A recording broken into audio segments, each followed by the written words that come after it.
bem, nós estamos de volta, esse é o nosso Balanço Geral, um abraço do Gotinão pra você, deixa eu fazer um convite, só aqui no Mundo Record o assinante paga menos de R$1 por dia e concorre a vários prêmios, tem notebook Smart TV de 55 polegadas, scooter vale compra de até R$20 mil, moto e carro zero, acesse mundorecord.com.br ou aponte a câmera do seu celular pro QR Code aqui na tela e conheça os planos, tem o ouro que é mensal, custa R$20 e aumenta as chances de ganhar, tem também o prata que é quinzenal e o bronze que é semanal, os dois custam R$5 por semana. E agora você pode fazer a assinatura via Pix. Quem ganha sempre manda recado. Vamos ver. Olá, pessoal. Eu ganhei essa moto no Mundo Record de Prêmios. Sou assinante, acreditei e ganhei. Faça como eu. Participe do Mundo Record de Prêmios. Seja um feliz ganhador de um carro 0 km. Assine já e concorra amanhã a um smartphone. No sábado tem um vale-compra de R$10 mil. Semana que vem tem novidade. Além do sorteio para todos os assinantes, teremos também 2 sorteios exclusivos para cada região do país. É o Brasil inteiro ganhando no Mundo Record de Prêmios. Olha, um adolescente de 16 anos fazia manobras com uma moto quando foi flagrado por um guarda municipal. O agente pediu para o rapaz parar, mas o adolescente acelerou e começou a perseguição. Olha só como tudo terminou, a imagem que nós já mostramos aqui chama atenção a batida. O motociclista em alta velocidade não consegue desviar do caminhão que entrou na rua. Ele acerta em cheio a parte traseira da carreta. O adolescente ficou ferido e precisou ser levado para o hospital. Segundo a polícia, a moto não estava irregular e nada de ilícito foi encontrado com o adolescente. Isso aconteceu em Cascavel, no Paraná. E não tem como a família reclamar de nada. Inclusive tem até um detalhe ali, pare. Claro que ele não ia parar porque ele está sendo perseguido. Mas tinha que parar, levantar os braços, falar não devo nada, só não tenho habilitação, só isso. Olha, você é a favor de diminuir a idade para 16 anos para tirar a carteira de habilitação? Sim ou não? Dê a sua opinião nas nossas redes sociais com a nossa enquete. Deixa eu ver como é que está a nossa parcial aqui, você que acompanha o Balanço Geral. Olha, você é a favor? Sim. 37%, 38%, de vez em quando belisca 40%, mas neste momento não está ganhando com mais de 60% da nossa audiência, Lombardi. A maioria acha que não deve. Cada um tem uma opinião, né? Você pensa diferente? Eu penso diferente. Você abriria para 16? Sim, sim. Eu disse que eu abriria para 16, mas com restrições. Não seria uma habilitação total, mas parcial. Por exemplo, só pode no horário comercial, no horário durante o dia, não pode viajar, pegar estrada, não pode de madrugada. Então, por exemplo, das 6 da manhã às 10 da noite. Nos Estados Unidos, essa habilitação que eles soltam para a molecada de 16 anos tem essa restrição. É que lá cada estado tem a sua própria regra. É diferente do que aqui, né? Aqui tem um Código Nacional, lá cada estado tem a sua lei, tanto criminal quanto de trânsito. E aí o Duriel já está falando aqui, e a maioridade penal? Esse é um outro tema que a gente tem que abordar aqui também, se o pessoal acha que tem que abaixar ou não a questão da maioridade penal para 16 anos. Aí eu quero ver se o pessoal que é contra aqui a habilitação, se vai votar a favor da redução da maioridade penal. Vamos ver. Essa é a questão. Flagrante impressionante de um assalto. Agora, uma mulher é agredida por um criminoso armado. Ele quer levar a moto dela. Uma pessoa que estava dentro do carro flagra tudo. Segundo a vítima, o ladrão tentou atirar 2 vezes, mas a arma falhou. Isso aconteceu em Rio Branco, no Acre. A polícia investiga o caso. Tá aí, essa moça aí, ela nasceu de novo, porque ele atirou 2 vezes para matá-la. Só que a arma falhou 2 vezes. E olha, tem que identificar e aí tem que indiciar por tentativa de homicídio, porque ele só não acertou a moça porque a arma falhou. Mas a tentativa de homicídio está bem caracterizada. E agressão, por sinal, covarde. Atenção, reportagem que acaba de chegar, novidades no caso do fisioterapeuta Nicanor. Lembra dele? Balanço Geral trouxe o caso em primeira mão. Tudo começou com uma denúncia de abuso sexual dentro da UTI de um hospital aqui em São Paulo. Localizamos a vítima, ela deu detalhes dos abusos. O Nicanor dizia para a paciente que para ela não sentir mais dores, ela tinha que sentir prazer. E ela percebeu que estava sendo assediada, violentada e chamou a polícia. E aí, a gente fez a reportagem e descobriu que o fisioterapeuta já havia sido denunciado por crimes parecidos em outras regiões do Brasil, aqui em São Paulo, na Bahia e mais. Descobrimos na Argentina que ele é um homem condenado por tentativa de homicídio contra a própria esposa. Ele foi beneficiado marcou uma saidinha e aproveitou para fugir para o Brasil, onde continuou trabalhando em hospitais importantes de São Paulo. O Balanço Geral descobriu e o Nicanor foi preso. E agora ele foi a julgamento. Ele foi condenado ou absolvido? Veja na reportagem que nós preparamos para você. O relato de um crime em um momento de dor. Assustador, de revirar o estômago. Ele falou que queria fazer uma massagem na minha perna para soltar a musculatura da cãibra e me deixou deitada. Nesse momento ele não estava acompanhado da equipe de enfermagem, ele não estava acompanhado de ninguém. E aí ele botou a mão embaixo da minha roupa. Acuada, não conseguiu reagir ao que estava acontecendo. Eu não sabia se aquilo estava certo ou não, eu não sabia se era um procedimento médico. Eu fiquei sem entender.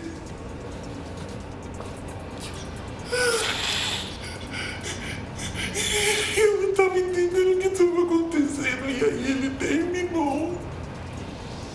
E descartou a luva e foi embora. Eu fiquei com muito medo. Eu não conseguia falar pra minha mãe, eu não consegui. A jovem, que preferiu não mostrar o rosto, hoje tem 29 anos. Ela denuncia um fisioterapeuta por crime sexual. A jovem foi internada sentindo fortes dores e o diagnóstico veio: hérnia de disco. Uma cirurgia agendada às pressas e durante a recuperação precisou da ajuda de uma série de profissionais, entre eles um fisioterapeuta. Desde o começo eu notei um comportamento um pouco estranho por parte desse fisioterapeuta. Em todo momento ele tentava afastar minha mãe, ele só vinha nos meus horários de banho. Eu só vinha nos meus horários de banho normalmente para fazer a fisioterapia e, enfim, eu não conseguia imaginar que poderia vir alguma coisa do gênero que veio. Francisca, a mãe, se sente culpada. Saiu para buscar um café, só alguns minutos. O suficiente para Nicanor agir. E nessa de eu pegar o café, ele entrou no quarto. Eu não estava.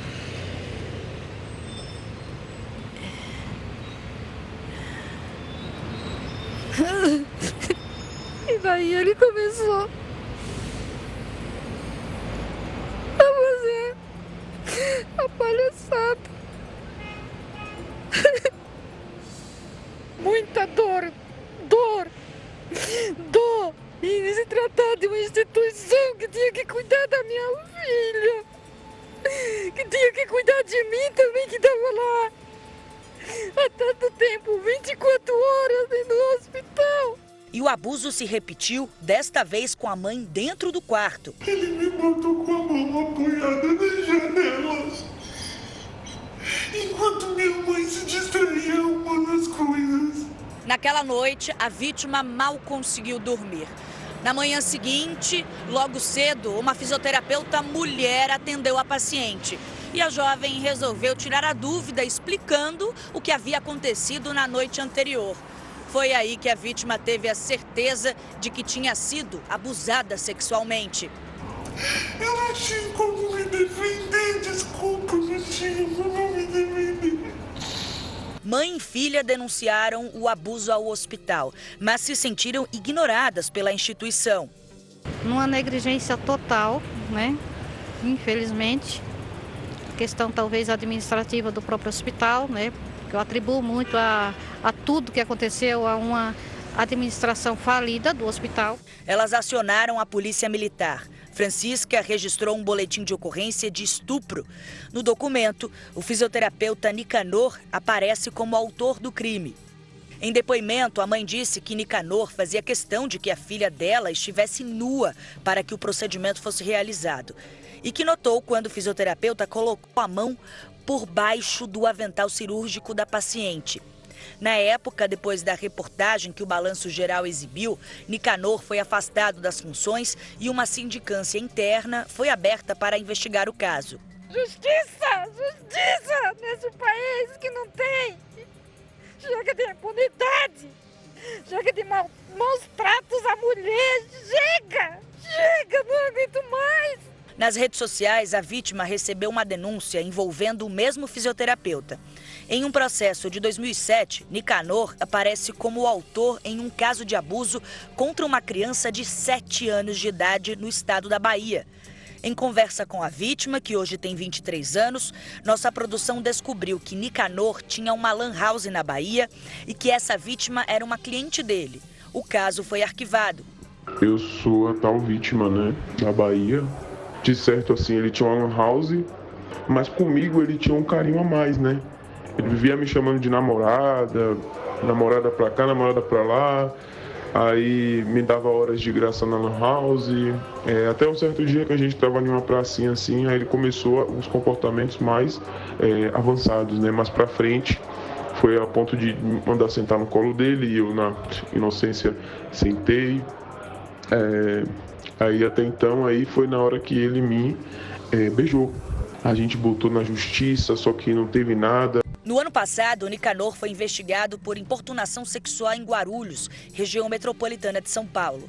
De acordo com a vítima, o abuso aconteceu dentro de uma maternidade. A jovem, de 19 anos, estava internada para um parto prematuro. Na época, a paciente apresentava sintomas da Covid-19, por isso estava isolada em um quarto. A própria chefe da enfermagem denunciou o crime. No boletim de ocorrência, a chefe contou que a paciente se queixava de fortes dores na barriga e que a resposta de Nicanor para o tratamento da paciente foi absurda. Para parar de sentir dores, é preciso sentir prazer. De acordo com a denunciante, depois disso, os abusos começaram.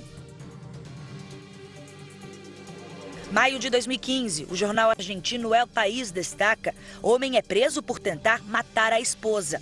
La Nación reforça: homem que tentou matar a esposa com golpes, aguilhões e spray de pimenta foi condenado a 7 anos de prisão.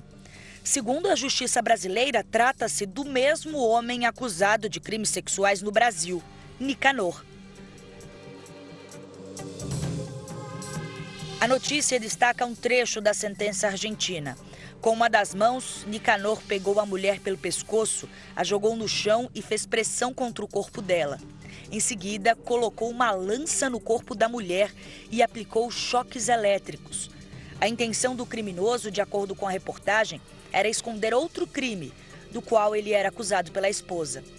O de estupro da enteada do homem, de 10 anos. Nicanor induziu a criança a manter uma relação de namoro e por diversas vezes foi até o quarto da menina para cometer abusos. Nicanor ficou preso. Em 2012, recebeu um benefício de soltura. Queria voltar à carceragem, mas conseguiu sair da Argentina e fugiu aqui para o Brasil. Depois que o Balanço entrou no caso e flagrou Nicanor trabalhando em um hospital de São Paulo, Nicanor foi preso pela Polícia Rodoviária de Minas Gerais. Ele foi abordado num posto da Polícia Rodoviária Federal e foi preso e conduzido à delegacia local. Ainda preso, Nicanor acaba de ser condenado a 12 anos, 5 meses e 10 dias de prisão pela Justiça brasileira. Vai cumprir a pena em regime fechado pelo crime de estupro de vulnerável contra uma publicitária dentro da UTI de um hospital na Zona Sul de São Paulo. A juíza ainda determinou que o fisioterapeuta pague indenização no valor de R$10 mil para a vítima por danos morais. Tá aí, Nicanor é um abusador de mulheres, Nicanor é um criminoso e tem que pagar pelo que ele fez. Eu me recordo muito bem da data, a gente trouxe esse caso em primeira mão. No dia seguinte, o Nicanor falou: olha, eu quero falar com vocês. Como assim? Vocês estão fazendo uma acusação, que absurdo. A gente falou: pode falar, Nicanor, mas aproveita que você está com a gente aqui. Vem cá, você é foragido da Argentina, a gente já tinha as informações. Você fugiu da Argentina, você tentou matar sua mulher. A sua mulher descobriu que você abusava da sua enteada. Alô? Já não queria falar mais. E aí a segunda reportagem foi para o ar, vítimas apareceram, denúncias aconteceram e o Lombardi estava lembrando aqui, rapidamente saiu esse julgamento. Para mim é uma surpresa, porque a nossa justiça é tão morosa, tão lenta. E já foi condenado a 12 anos. É uma pena boa, muito boa. Poderia ter sido muito mais, mas pelo menos ele já tem outros antecedentes, não dá para mandá-lo para a Argentina porque não existe esse acordo. O certo seria, cumpriu aqui, vai para lá e cumpre os 7 anos lá. Uma vergonha, tá bom, tá uma vergonha. Os profissionais da fisioterapia. A fisioterapia hoje é muito importante para ajudar a melhorar a vida das pessoas, né? A recuperar pessoas. E esse cara usava da profissão dele para se aproximar de mulheres e tocar essas mulheres. Mistério no interior de São Paulo. O Afonso, de 27 anos, é um rapaz quieto que costuma ficar em casa. Um dia um homem chega em uma moto e para na porta da casa do Afonso. O Afonso vai até este homem e o deixa entrar. Um vizinho vê tudo. Só que momentos depois escuta gritos de socorro. Quando ele entra na casa do Afonso para ver o que está acontecendo, ele encontra o vizinho já sem vida. Agora a família do Afonso busca respostas, já que o rapaz não tinha inimizade com ninguém. Quem matou o Afonso acompanha a reportagem Balança. As peças do quebra-cabeças do assassinato de Afonso Mazaro Fagundes, de 27 anos, estão difíceis de serem completamente encaixadas. São fatos misteriosos que dificultam a compreensão e o esclarecimento do caso. Quem desejaria a morte de um jovem quieto, que costumava ficar em casa e que não incomodava ninguém? Exatamente essa pergunta leva as pessoas que conheciam a vítima à principal dúvida sobre qual a motivação do homicídio. O autor do crime chegou aqui numa motocicleta, desembarcou e chamou o Afonso. O Afonso teria aberto o portão. Esse criminoso permaneceu lá dentro com a vítima aproximadamente 1 hora. O que aconteceu nesse período dentro da casa é um mistério.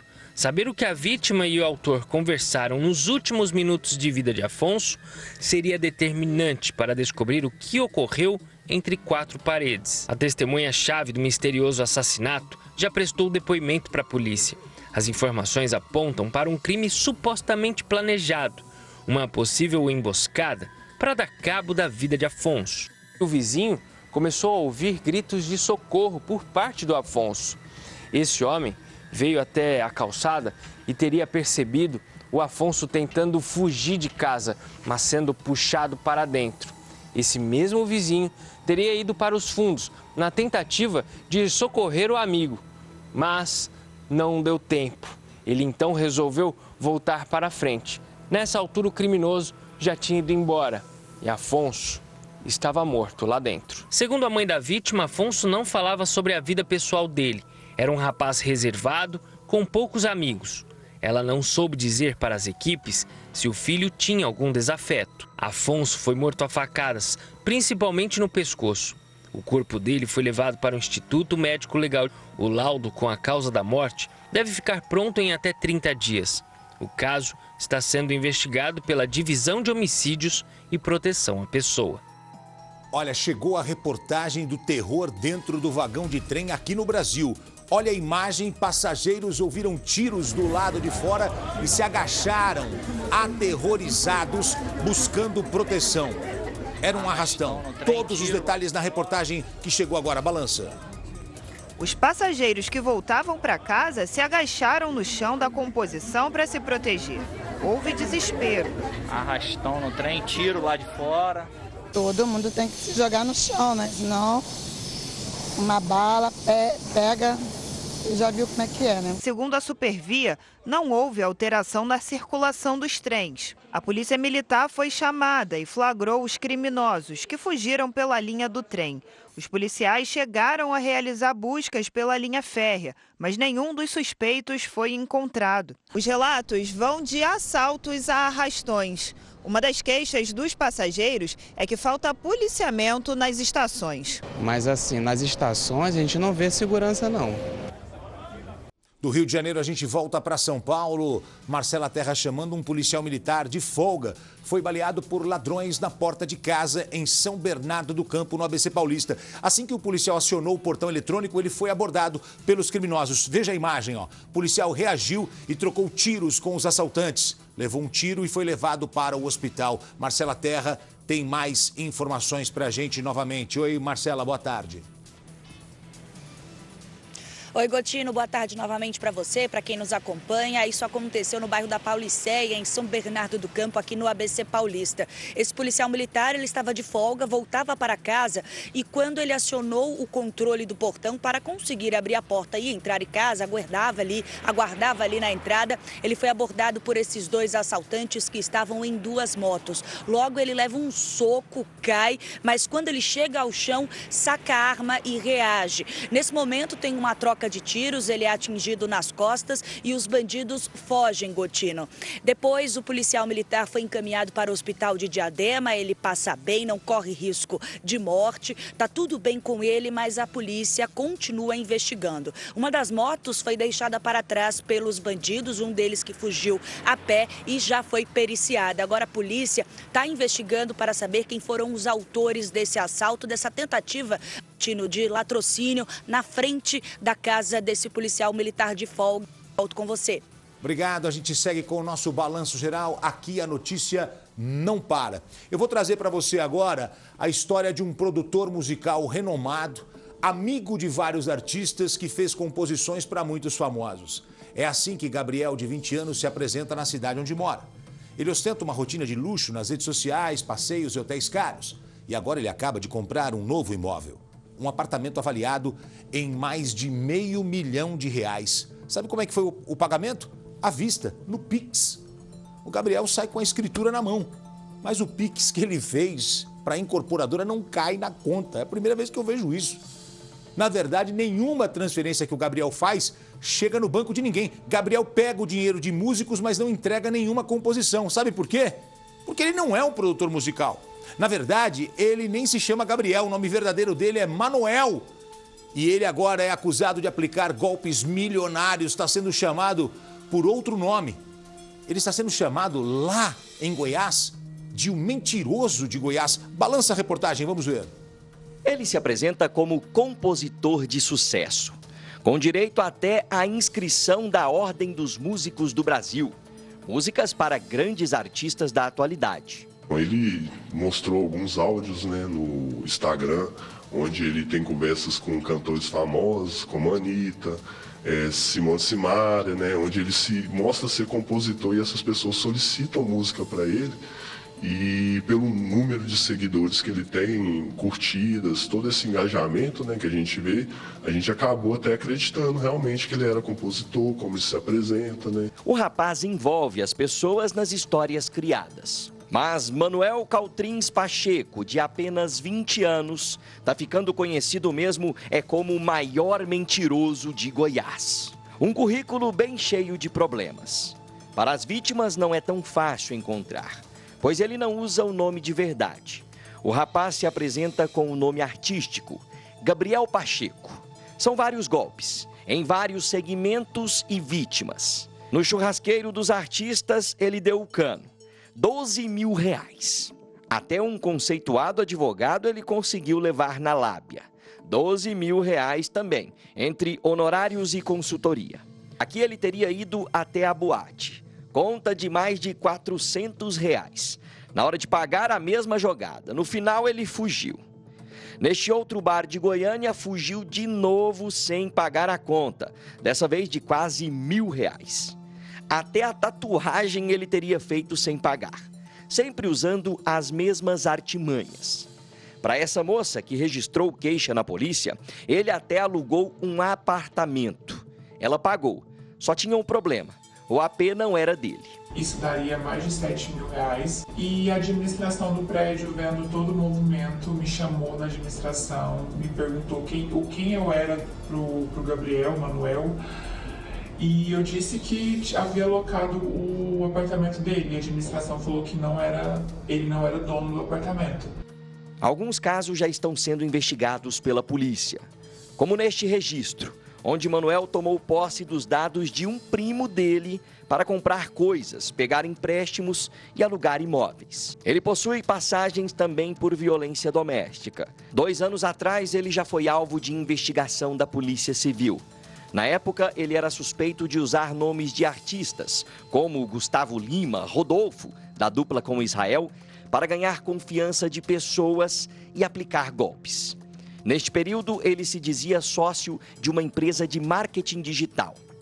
Com esta vítima, um corretor de imóveis de Goiânia, ele conseguiu até comprar um lote comercial no valor de R$650 mil. No Pix, com comprovante e tudo. Falso, é claro. E saiu até tirando foto, comemorando o fechamento do negócio. Depois mostrou esse comprovante que indica que ele teria mais de R$4 milhões na conta pessoal. Note que o nome na conta é o artístico que ele inventou. Conseguiram reaver as coisas. Ele tinha tentado até escriturar o lote. Estou tentando fazer uma videochamada, tentei ligar via telefone normal, serviço indisponível, estou tentando fazer uma videochamada, também não atende. E assim, Manuel Caltrins Pacheco, ou Gabriel Pacheco, segue a vida. A maior parte das vítimas não registra ocorrência. E todo golpista conta com isso para continuar no ramo. O golpista no Brasil conta com isso, que as pessoas não vão denunciar. E quando denuncia também, o que acontece? Nada, né? O estelionato aqui é... O famoso 171 aqui é muito brando. Agora, vem cá. Ele tem 20 anos. 20 anos e já fez tudo isso nessa reportagem do Branquinho. Se não der, ninguém der um freio para esse sujeito aí, quando ele tiver daqui a 25, 26 anos, ele vai arrebentar de golpe. Olha, atenção, música aqui do Regis Danese.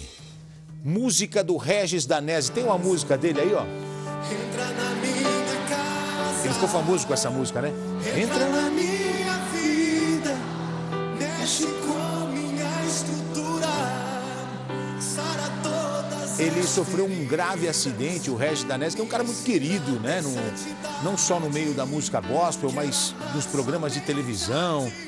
Ele sofreu um grave acidente na estrada, ele seguia para um show na cidade de Séries, no norte de Goiás, quando a caminhonete que ele dirigia bateu de frente com um caminhão.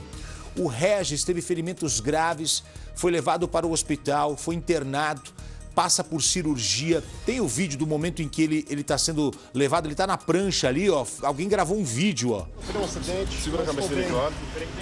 Tô aqui sendo atendido. O carro arrebentou todo. É 9. Eu acabei de sofrer um acidente. Segura a cabeça dele, claro.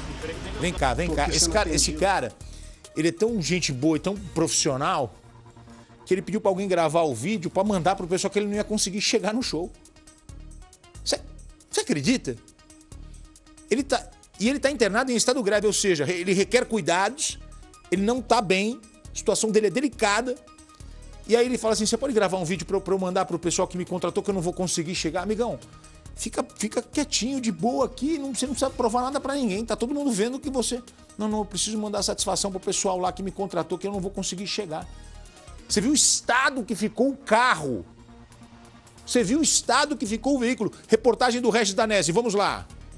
Foi pelas redes sociais que o cantor Regis Danese, de 50 anos, comunicou fãs e amigos sobre o acidente.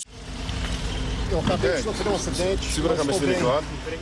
Regis e o irmão Daniel Danese saíram de Goiânia com destino a Séries, cidade que fica a 179 quilômetros, onde fariam um show. Na página oficial da prefeitura, as postagens mostram os preparativos do evento em comemoração aos 70 anos da cidade. Horas antes de tudo acontecer, o cantor fez um post com a música de lançamento da filha Brenda, que também é cantora, e na descrição, partiu Séries. Mas, segundo informações da Polícia Rodoviária Federal, foi no quilômetro 347 da BR-153, ainda na cidade de Jaraguá, na região central de Goiás, que o cantor teria invadido a pista contrária. O veículo bateu em um caminhão e capotou em seguida. As causas ainda não foram identificadas. A região é de subida, no final de uma curva. Apenas Regis teve ferimentos. Estou aqui sendo atendido.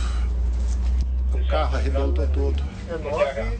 Consciente, com quadro de saúde estável, passou por tomografia que constatou fraturas na costela, externo e punho. Como o trauma é considerado grave e novas lesões podem surgir nas próximas horas, ele foi transferido aqui para o hospital em Goiânia. Depois de passar por novos exames, o cantor precisou fazer uma cirurgia.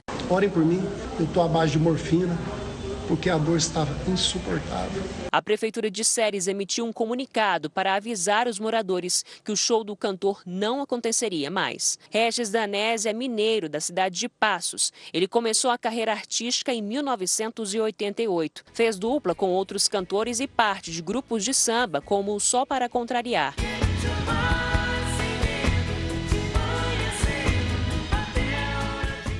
Além de cantar, também fez sucesso com várias composições interpretadas por Leandro e Leonardo, Gian e Giovanni, Daniel. Pra falar a verdade, na realidade. E outros artistas renomados. Tá aí a nossa torcida, as nossas orações, né, pelo Regis Danese. Coloca mais um trechinho, aquela música é tão bonita. Entra na minha casa. Essa música virou ó. Você já ouviu essa música? É linda. Linda. Linda. Muito bonita. Agora, a pessoa que estava com ele no carro, o irmão dele, né? Nada sofreu, você viu? Apenas escoriações. Foi bem no lado dele. O carro ficou totalmente destruído. Dá uma olhada como ficou o veículo onde estava o Regis Danese. Ele é profissional, né? Até nessas condições. Uma outra pessoa não estava nem aí, não. Ele pediu para gravar. Que ele queria dar uma satisfação para as pessoas do que tinha acontecido Mas com olha ele. o carro, meu Deus, você nasceu de novo, hein? Força aí, Regis Danese, grande nome da música gospel. Atenção, um homem suspeito de matar a namorada dentro da comunidade da Rocinha cai na mão de traficantes. O Tribunal do Crime foi atrás do Gabriel. Nós trouxemos a história ontem aqui. Ele é o principal suspeito de ter matado a namorada Jennifer, de 19 anos. Ela foi encontrada morta em cima da cama na favela da Rocinha. Ela levou um tiro no peito. A polícia investiga um crime passional. O namorado dela tinha constantes crises de ciúme, mas ele se achava o poderoso no bairro por ter ligação com o tráfico de drogas e por integrar uma facção criminosa. Parentes da moça contaram que o namorado de Jennifer ligou para a mãe e disse: vai buscar tua filha que ela está morta. Depois ele disse que não foi ele. Só que a polícia resolveu entrar na comunidade. Os traficantes ficaram indignados com isso e localizaram o Gabriel. O que os traficantes fizeram com o Gabriel? Você vai ver a reportagem completa agora aqui no Balanço Geral. Vamos lá. O vídeo mostra Gabriel de Oliveira Leal, suspeito de matar a namorada, Jennifer Carvalho Paz, com as mãos amarradas, saindo de uma van da Rocinha na zona sul do Rio e sendo conduzido por policiais. Ele foi levado para a delegacia e disse aos agentes que havia acabado de ser julgado e espancado por traficantes da área. Ele negou que tenha matado a namorada. Depois de ser encontrado, Gabriel foi trazido aqui para o Hospital Miguel Couto com os 2 braços quebrados e diversos hematomas. A polícia ainda aguarda o resultado de exames feitos nas mãos dele e no corpo de Jennifer para esclarecer a autoria do crime. A arma do crime e o celular do suspeito foram apreendidos e a polícia trabalha com 2 hipóteses principais para a morte da jovem: feminicídio ou suicídio, já que Gabriel disse que ele e Jennifer estavam dormindo no mesmo quarto e ele acordou com o barulho do tiro quando ela teria tirado a própria vida. Contou ainda que eles tinham brigado horas antes. A perícia inicial indica ainda que a arma estava praticamente encostada no corpo de Jennifer. A família da jovem prestou depoimento na delegacia da Rocinha e não acredita que ela tenha tirado a própria vida. Essa foto, enviada por uma amiga, foi tirada por Jennifer e mostra um ferimento na cabeça dela depois de mais uma agressão feita por Gabriel. Jennifer Carvalho Paz tinha 19 anos e morreu com um tiro no peito. Ela morava com o namorado há cerca de 4 meses em uma casa na Rocinha. Ou ele não foi morto, estava fugindo, a polícia ia continuar procurando, ou então a polícia ia começar a procurar quem matou o namorado da Jennifer. Então os traficantes falaram assim: ó, a gente já deu uma lição neles, mas agora a polícia pode levar. Aí a polícia agora já levou o cara preso. Ele confessou para os traficantes que matou a namorada, tanto é que quebraram os 2 braços dele na pancada. Só que para a polícia ele nega, né? Mas para a polícia tinha certeza de que ele é o autor, tanto é que foi lá. Aí traficante assim, você começa a ir lá muito, atrapalha os negócios, o tráfico, eles pegam rapidinho. Vamos lá, Balanço Geral aqui, a notícia não para. quem é o Fortão de Cajamar? Coutinho, Cajamar não é uma cidade aqui na Grande São Paulo? Exatamente. E lá tem um fortão que ele aparece numa briga de trânsito e olha o que ele faz com um entregador por aplicativo. Olha. Eu não sou moleque não, tá? Levanta. Olha, levanta, fica aqui, olha. O cara tá sangrando. Não dá dessa não, tá? Eu não sou moleque. Tudo bem, senhor. Vou respeitar o senhor e o seu ambiente. Só que o senhor presta atenção, ele não sabe o senhor não sabe o que ele falou pra mim. Eu falei, era os dedos, só não tinha. Eu tô dando dedo pra mim ainda e veio tirando. Assim. Isso aqui não vai ficar assim. E presta atenção, vai te de mão aberta, vai ficar assim, não vai ficar como, então? Quer resolver, truta? Quer resolver, truta? Eu tenho pai, eu tenho pai. Você para de conversa, viu? Vem cá, vem cá. Sabe o que o motoboy fez no carro dele? Nada. O Lucas, o motoboy, diz que sim, que entrou na contramão da rua, mas que foi sem querer. E que quase bateu no carro do rapaz. E que passou a ser xingado e perseguido pelo motorista. O rapaz diz que nada demais aconteceu, mas começou ali uma discussão e ele queria ir embora. O entregador diz que o Fortão de Cajamar começou a persegui-lo até eles pararem aí. E ali o rapaz apanhou do Fortão de Cajamar. Nas imagens gravadas por testemunhas, ele aparece segurando o braço do entregador, mas o rapaz, ele já está sangrando.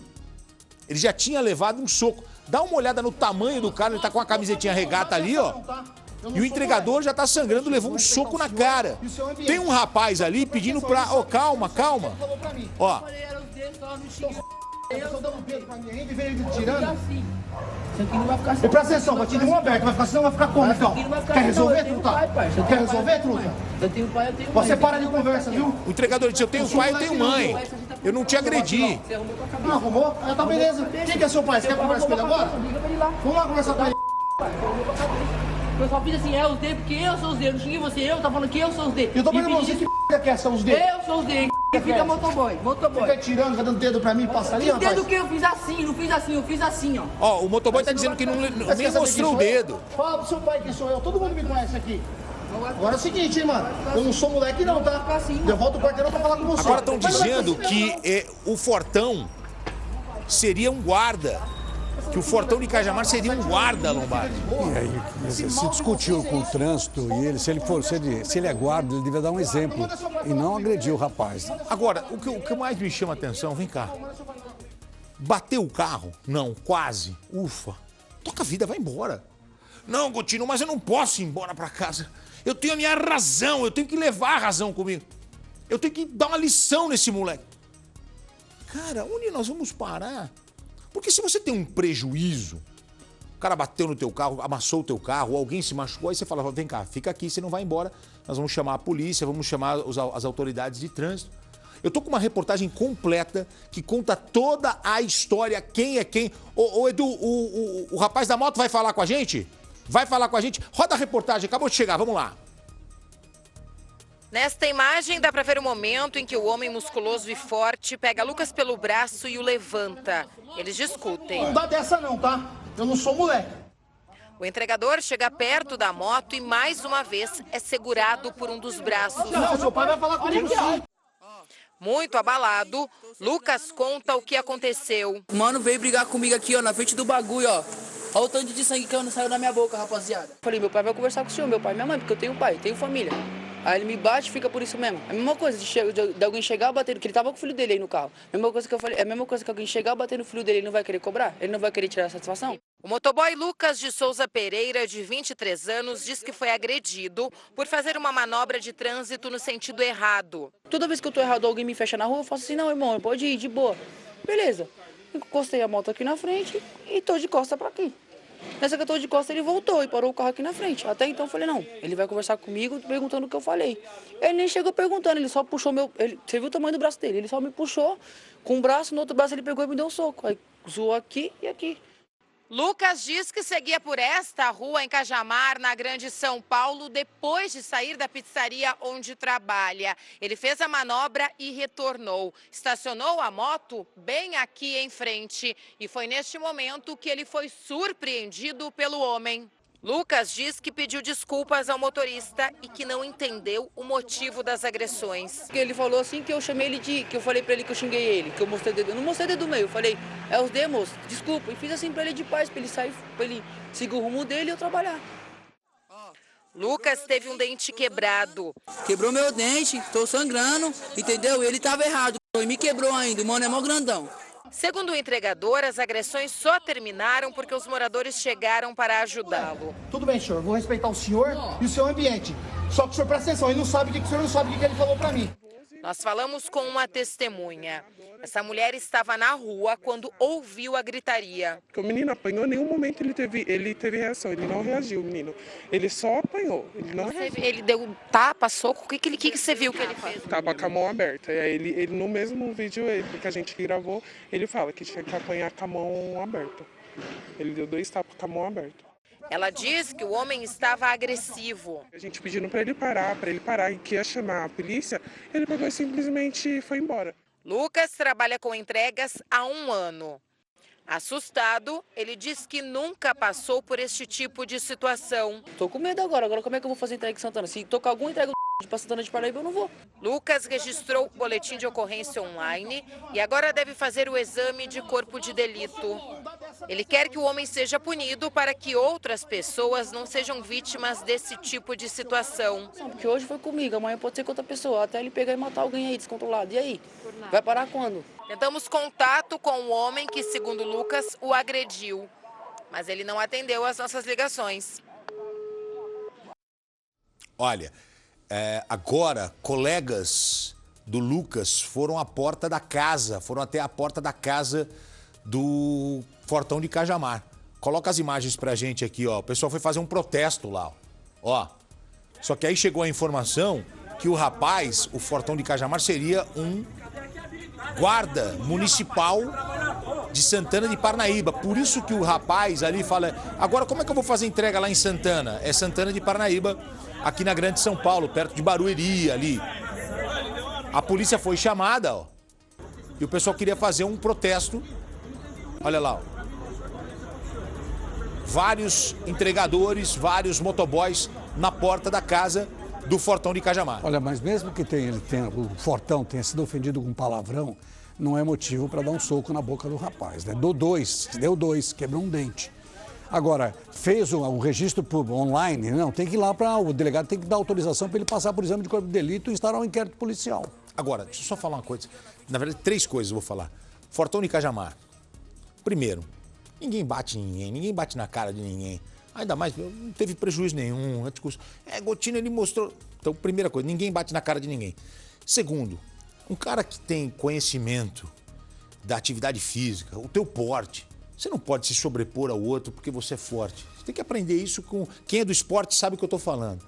O cara se sobrepõe porque é forte, vai lá. Então, você não pode fazer um negócio desse. Terceiro, se você é um guarda municipal, você não pode. Você tem que ter discernimento, você tem que ter domínio próprio, você tem que saber o comando, você tem que saber quem você é, o que você representa. Entendeu? Se você ficou incomodado com a ação do rapaz, segura o rapaz e chama a polícia e vamos todos para a delegacia. Ah, Gotino, mas aqui não resolve. Nós vamos resolver aonde? No olho por olho, dente por dente? Isso não se faz. Entendeu? E outra, se você tivesse seguido o teu caminho, a história não teria sido outra, vai embora. Destruiu o seu carro, qual foi o teu prejuízo? Ah, o meu prejuízo foi na alma. Tem gente que, quando tá dentro do carro, alguém faz alguma coisa do lado externo, a pessoa se transforma. Calma, cara, segue adiante. A gente tem que mudar a nossa cabeça, porque senão a gente corre sérios riscos hoje. Se você não tiver uma palavra branda para desviar o furor, se você responde e a outra pessoa tá com uma intenção de fazer maldade, o problema tá aí. E quem vai se ferrar é você, é a tua família. Então, nesse caso, o rapaz ali foi esculachado, o motoboy. Precisa disso? Não precisa. Qual foi o prejuízo que as pessoas tiveram? Nenhum. O rapaz tá errado, ele tá errado. Ele tá errado, ele pegou a contramão. Só que ele tem que pagar com um soco na cara, sangrando, perder um dente. Precisa de tudo isso? Não precisa, gente. E agora, ele mesmo sendo agredido, porque ele achou que estava certo, o rapaz, e ele falou, deu entrevista, não se omitiu em nada. Bom, a Claudia Ed está lembrando aqui, se o Fortão de Cajamar quiser falar, eu vou abrir espaço para ele aqui, aberto aqui, é isso tá? aí. Para a gente poder contar o outro lado. Nós tentamos falar com ele, não conseguimos. Mas agora que a reportagem foi ao ar, e ele deve estar assistindo a gente agora, né? Tá aberto aqui para ele falar, para a gente ouvir o outro lado. E aí ele vai ou tentar justificar o que é injustificável, ou vai pedir desculpas, ou vai se apresentar contando a história dele, não importa. O que ele vai falar para mim, o importante é abrir o espaço aqui para ouvir o outro lado. Tentamos hoje, não conseguimos, mas se ele quiser falar, eu abro o espaço. Vou até colocar o número do nosso WhatsApp aqui, a gente já tem aqui o local onde ele trabalha, se ele quiser falar, está aberto. Bom, Renan acaba de fechar a lanchonete dele quando recebe uma mensagem. Vem me encontrar. Quem escreve é a nova ficante do jovem. Ele fica animado. Quem não gosta de receber uma mensagem dessa? Ele vai imediatamente até o ponto marcado. Mas quando o Renan chega no local, uma surpresa. Ele vai. Mas não é ela que está lá. No lugar dela tem um homem. Ela tem namorado. É o namorado dela. Pior, ele é um dos chefes do tráfico na região. Renan caiu numa emboscada. Ele tenta correr, dá uma olhada na imagem, mas ele é alcançado pelo namorado que está com um amigo. Socorro, socorro, socorro! O que aconteceu na próxima esquina? Veja comigo, balança. A vítima foi esse jovem, identificado como Renan Brasil, que é dono de uma lanchonete, uma ação criminosa que pode ter sido motivada por ciúmes. Parte da tentativa de homicídio foi registrada por câmera de segurança. O jovem corre desesperado e tenta escapar dos criminosos. A vítima sofreu várias perfurações pelo corpo. Após o crime, Renan Brasil foi socorrido e trazido até o Hospital e Pronto-Socorro 28 de agosto, onde permanece internado em estado grave e luta para sobreviver. Nós conseguimos conversar com um amigo da vítima, que não quis gravar entrevista, mas revelou que a tentativa de homicídio foi após Renan ter passado a se relacionar com uma jovem do bairro. Renan, durante a noite, havia recebido uma mensagem através de um aplicativo no celular. Era a jovem que estava querendo se encontrar com ele. A vítima, de imediato, foi ao local mencionado e, chegando lá, percebeu que na realidade tinha caído em uma emboscada. Também foi mencionado pela testemunha que a jovem era namorada de um traficante da região, que, após saber que estava sendo traído, orquestrou a emboscada para a vítima. Essa versão dos fatos ainda será investigada pela Delegacia Especializada em Homicídios e Sequestros. Olha aí que história, hein, Renato Lombardi? O cara é traído, vai resolver mata o rapaz. Agora, a menina também está se envolvendo com tráfico. Esse pessoal gosta de viver perigosamente, né? É impressionante isso. Olha, corta pro nosso helicóptero, já vou contar uma história sobre isso aí. Corta pro nosso helicóptero porque é o seguinte, é um incêndio. O helicóptero está mostrando no Rio de Janeiro um incêndio num restaurante. Restaurante japonês Leblon. É uma rede de restaurantes que tem aqui em São Paulo, inclusive, mas essa unidade fica no Leblon, Rio de Janeiro. Olha lá, ó. E pegou fogo, os bombeiros entraram no prédio, estão tentando controlar ali as chamas. Imagem ao vivo do helicóptero no Rio de Janeiro. A impressão é que é na saída onde tem os exaustores aqui. Isso. Ó. Deve ter dado algum curto ali, alguma coisa, ou na cozinha. Né? Comida japonesa também usa fogão, né? Tem muita coisa. Chapa, né? Chapa. Isso, usa chapa, tem as coisinhas fritas também, né? Tem muita coisa que é crua, que é gostosa, mas tem muita coisa que é fritinha, que é mais gostosa ainda, né? Olha lá. Que tem na chapa, eu adoro, né? Aí o restaurante, ó. Deixa eu vir cá. Voltando para a reportagem anterior, deixa eu contar para vocês uma história. Aí, senta que lá vem história. Tô no terceiro colegial, no EPAM, que eu estudava, professor Américo de Moura. Vou mudar os nomes aqui para não falar as pessoas. O que aconteceu? Estou no intervalo, o pessoal fala que é a hora do recreio, mas no colegial não tem. Estou no intervalo. Aí vem uma... Posso falar que eu era solteiro na época, minha mulher não vai ficar brava. Uma morena estonteante. Bonita. Linda. Márcia, vou inventar um nome aqui.